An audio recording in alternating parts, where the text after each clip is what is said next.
dulu.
Dua. Perwakilan dari kelompok 3. Kelompok 4 deh. Tadi apa hasilnya? Hasil dari pertanyaan saya mengenai mengapa pendidikan dianggap penting dalam konteks pendidikan Islam dan bagaimana kami dapat meningkatkan pemahaman terhadap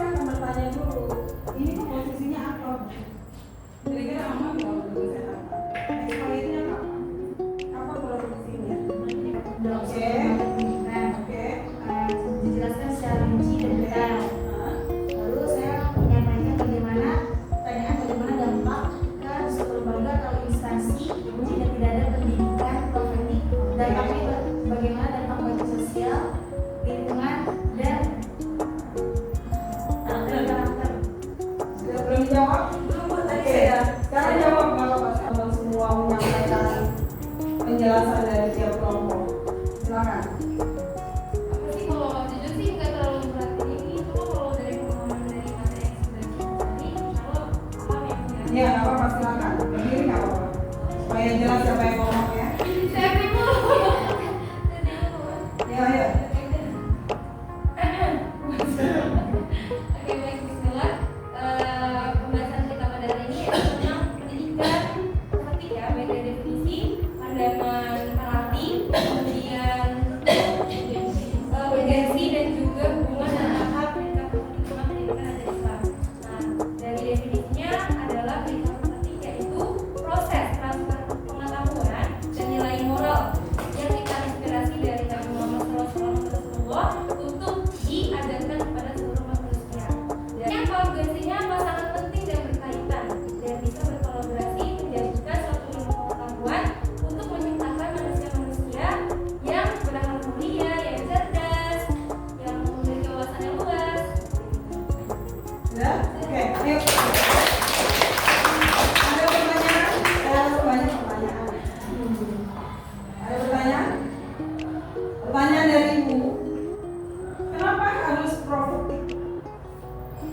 Kenapa harus kita mengambil kalimat pendidikan profetik? Dan lagi-lagi kita kenapa harus mengambil figur Nabi Muhammad? Yang saya jawab. Ya. Kenapa harus pendidikan politik? Karena pendidikan politik itu dianggap sangat penting dalam lembaga pendidikan Islam.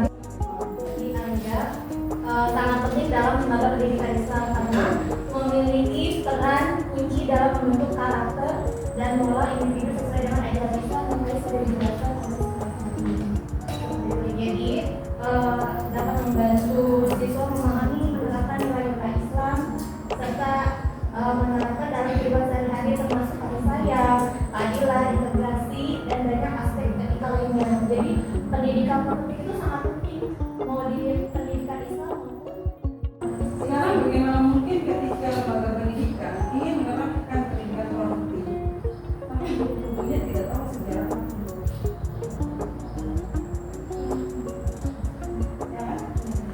Sekarang kalian setelah mempelajari tentang mata kuliah profetik ini sudah terbangun ideologi bahwa lembaga pendidikan memang harus ada pendidikan profetik. Nah, tapi kan PR-nya kita tidak bisa langsung mengatakan, ayo lembaga pendidikan seperti profetik. Tapi PR-nya itu kan bagaimana dengan guru-gurunya sendiri kalau dia tidak menguasai tentang sejarah Nabi. Bagaimana mungkin dia bisa mampu mentransfer ilmu tentang kenabian ketika dia tidak pernah membaca tentang karakter Nabi? Bagaimana mungkin seorang guru bisa menciptakan murid-muridnya seperti teladan Nabi, seperti yang teladani Nabi, kalau dia tidak menguasai tentang sifat baiknya Nabi? Ya kan?